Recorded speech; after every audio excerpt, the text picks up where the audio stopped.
Hey, yo, what's up, everybody? Just got back from a walk, feeling really good. I'm doing something a little bit different here. I'm recording in the evening time, whereas usually I do all my creative work in the morning, right after I wake up, after I do a workout. I thought I'd do something different here. So I thought I'd come on this evening and see if the energy is any different, see if the insights are any more insightful, more poignant. Probably not. I mean, I'm still just me after all. Doesn't matter what time of day it is. But there is some truth to the idea that we do, work better at certain times of the day, and that if we can get in flow with understanding where our energy levels are throughout the day, because we go through these ultradian rhythms every 90 minutes or so, where we're go in these high energy states or high focus states, and then come back down into these low energy kind of recharged battery states. And so, it's important to really, I think, what's the word? Coincide or sync up. Yeah, sync up the type of work you do with your energy levels so that you understand when do you do your best creative work, your best administrative work. Anyways, something we talk about a lot on this podcast and has literally nothing to do with what I want to talk about in this episode today, which is a question that I got. I recently did an AMA, or an Ask Me Anything, on Instagram, went live over there, and I only intended to stay on for like 15 minutes, and next thing you know, I'm on for a full hour. You guys were awesome over there. You asked a ton of amazing questions. There's a lot of engagement, and so it was really cool. We kept going, and if you're interested in catching those, I'm going to be doing those once a week. I don't know what day it is, so I would recommend you go follow me on Instagram at the Anthony Vicino, and that's where I will announce it most likely every week and saying, hey, this is when we're going to go live. Come join me, ask me anything. Let's have a conversation, get to know each other. Try and take this digital relationship and just go a little bit deeper with it. Anyways, one of the questions we got this week, and I thought it was a good one. I didn't get a chance to answer it in that session, so I thought I would bring it to you guys here.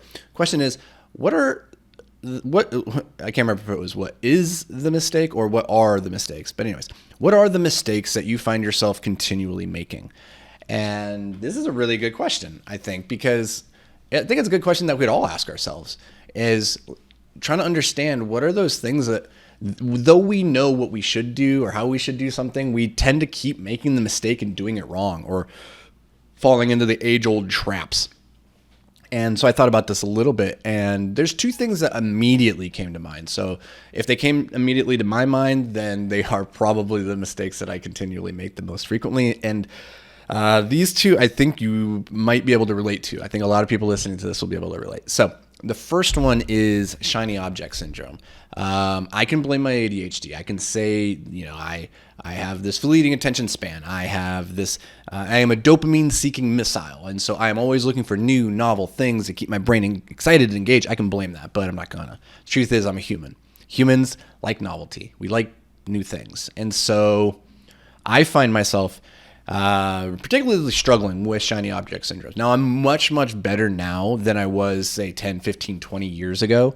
Like coming into college and out of college, I was a hot mess. If there was a shiny object, if there was anything even remotely interesting beyond the thing that I was doing in that moment, I was on it. So couldn't stay on task to save my life. Very, very frustrating. But the way that shiny object syndrome gets me tripped up these days is more around opportunities. More around like the opportunities in my business or other business opportunities. And this gets hard because when you're building a business, you want to be mindful of the possibility that you're doing things wrong, or that there's a better way to do it, or that there's other opportunities that you should be pursuing, and rather maybe it's time to pivot, right? You're always wondering, like, is it time to pivot? And what I've found is it can be very tempting. We can rationalize, we can lie to ourselves in a lot of cases to say, yes, this is not a shiny object. This is actually the direction. That's the beacon. That's the beacon I'm supposed to be going towards. Not just some shiny object. It's not just a shiny nickel at the bottom of a stream. That is the beacon of light towards which I should be marching my army. And we can convince ourselves of that. And I've been prone to do that over the years, and even now still.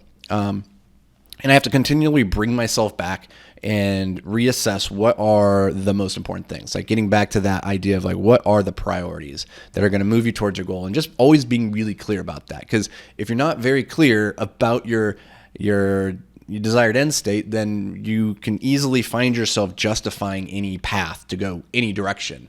And so number one rule is always know where you're trying to get to. And then run, the shiny objects through the filter of, is this going to help me get there, or is this a distraction? Is this the perception of an easier way to get there, when in reality, what I really need to do is just continue doing what I'm doing? And in a lot of cases, the answer is just do more of what you already know you should be doing. So that's the first mistake. I make a ton. I make that so frequently. And in case in point, 2 years ago at Invictus, for those that are familiar with that, with our real estate private equity firm, we buy apartment buildings, pre-existing apartment buildings. We go in there, we make them better. We make better communities for our residents. We improve their lives, and we add value. That's what we do. And a couple of years ago, we started getting shiny object syndrome. We started thinking, well, maybe instead of just buying these pre-existing apartment buildings, maybe we could just go buy a plot of land and build our own apartment building. And that's called development, for those that aren't like in the real estate know-how. And that's a completely different game than just going and buying a building. And we've bought 30 plus buildings, and we thought, hey, maybe it's time to expand and try something else. And so we spent the better part of a year talking to other people who were developers and researching this new asset class, this new type of business model, because it was shiny, it was new, it was sexy. There's something very sexy about being able to take something from nothing and build something there and be able to say, I did that. So we were drawn to that, truthfully. And by the end of the year, we looked back and I was like, you know what? We are wasting a lot of time and energy trying to learn something that we have no clue about, that we're not necessarily even passionate about, but because it's a potential opportunity, it seems like progress, we've been wasting a lot of time and energy towards that. And when we decided to pull the plug and say, let's just stay in our lane and do what we know and just keep doing more of it, our business exploded. We went from like 30 million in assets under management to doubling the next year. So now we're at like 70, 75. And this year we're going to do the same. We're going to double again, go up to 150 million. Like we already have it in the pipeline. Now everything's under contract. So that's the power of staying focused and on track. The second mistake that I make very frequently is waiting too long to start. And what I mean by that is a lot of times procrastination occurs because we have a hard time initiating the task. Like starting is the hardest part of any activity. I can't, there's this really cool phrase somebody said once.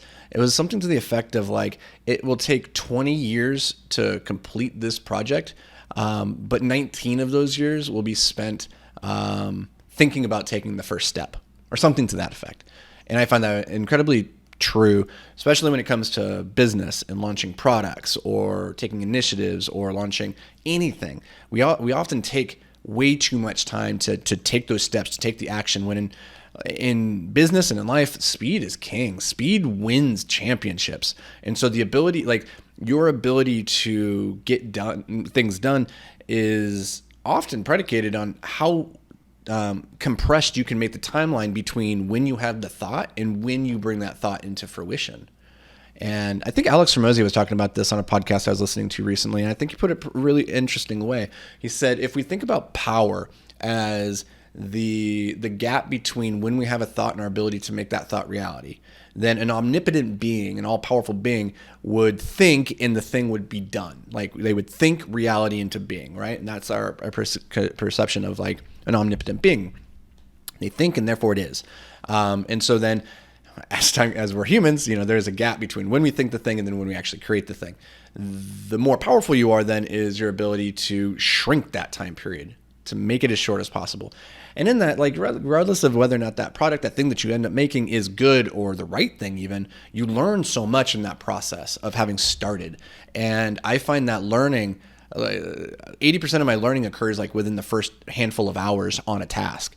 And instead of sitting and trying to research and plan perfectly, spending 20 hours without actually taking action and trying to get like everything just right before we start, you're probably wasting a lot of time.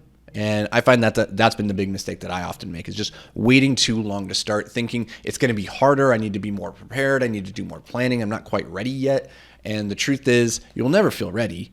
No matter how much information you collect, you will never feel ready. The only thing that's going to prepare you for, getting better at battle is getting into battle. That's it. So try to decrease that time between when you have the thought and when you get into the battle, because everything else is just wasted. Like you're just wasting one of your most precious resources, which is your time. So those are two mistakes that I keep making. Can't stop, won't stop probably. Shiny object syndrome, waiting too long to start. So I'm curious, what are your big mistakes that you keep making, the things that you know you shouldn't, like you know better, but you just keep falling back into the trap. Find me on Instagram at the Anthony Vicino. Shoot me a DM and let me know, like, what's the thing that you're struggling with, the mistake that keeps coming back up. And I'm excited, as always, to see you back here tomorrow. But until then, stay hyper focused, my friend.